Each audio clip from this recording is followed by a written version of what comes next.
और रशिया और Ukraine battle ground से एक और बड़ी अपडेट सामने आ रही है। आपको बता दें कि डोनबास में अब बखमूद इलाके पर लगातार रशिया अटैक कर रहा है, जिससे कि ईस्टर्न यूक्रेन पर कब्जे में आसानी हो। और वहीं यूक्रेन की बर्बादी की सबसे लेटेस्ट स्क्रिप्ट जो पुतिन ने तैयार की थी, उसमें बखमूद की बर्बादी टॉप पर थी। बिल्कुल, रूस की फौज बखमूद जीतने के लिए किसी भी लेवल तक जाने के लिए पहले से ही तैयार थी। बखमूद डोनबास का शहर जो अब सिसक रहा, लेकिन डोनेस्क में ऐसा ही आलम है। मलबे इतने हैं कि शहर उसमें दफन-सा हो गया।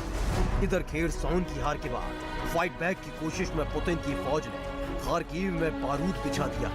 एक के बाद एक हमले, ये हमले रुकने का नाम नहीं ले रहे हैं। रूस की फौज सुमई में भी भीषण लड़ाई लड़ रही है। क्राइमिया के कर्च ब्रिज के गिराए जाने और खेरसोन की जीत से ज़ेलेंस्की के सिपाहियों का जोश हाई है।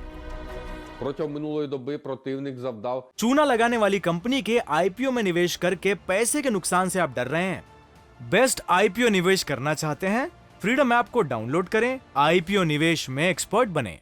5 ракетних та близько 20 авіаційних ударів, а також здійснив понад 60 обстрілів з реактивних систем залпового вогню.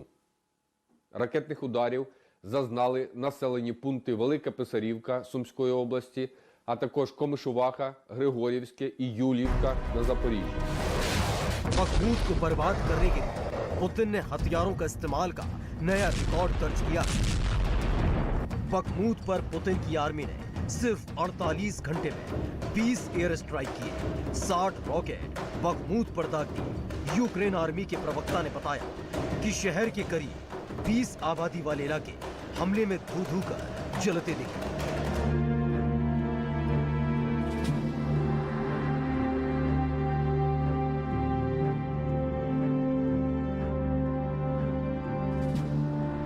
पहले से बखमूद में रूस की फौज ने बारूद बिछा दिया था और धीरे धीरे पहले बारूद सुलगा, फिर धमाकों से शहर के कान की चदरें फट गई।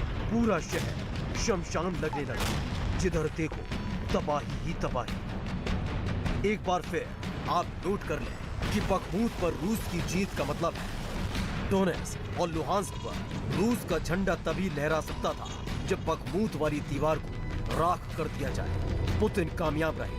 बखमूद यूक्रेन के पूर्वी हिस्से यानी डोनेस्क का गेटवे है।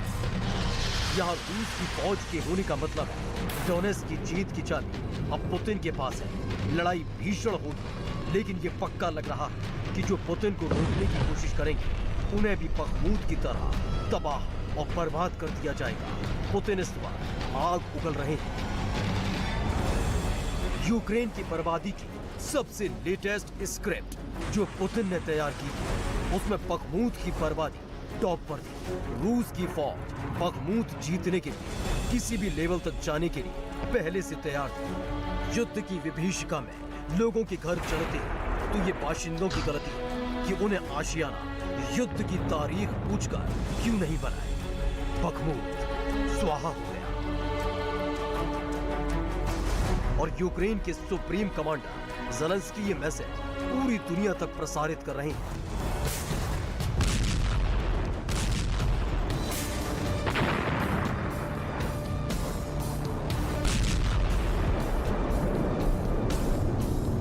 कहां-कहां कितने मारे गए, कहां-कहां कितनी बर्बादी हुई, इसकी पूरी डिटेल जानने के लिए हमने इंटरनेट पर कई तरह की साइट्स को खंगाला और जो सामने आया वो ये कि बखमूद का गिरना ज़ेलेंस्की के लिए रिश्ता घाव बनने वाला है।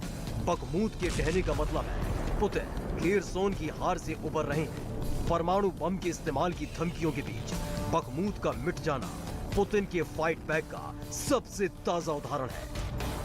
पुतिन को बखमूद मिल गया है। बखमूद में कुछ इमारतें अब भी खड़ी हैं और बाशिंदे अब भी शहर की सड़कों पर घूम रहे हैं। इस क्षेत्र पर मॉस्को से हमले से पहले भी यहाँ लोग कई सप्ताह तक पानी और बिजली की सुविधा हो चुके थे। मतलब शहर पहले से डार्क एज में था, अब पूरी तरह से स्टोन एज में पहुंच चुका है।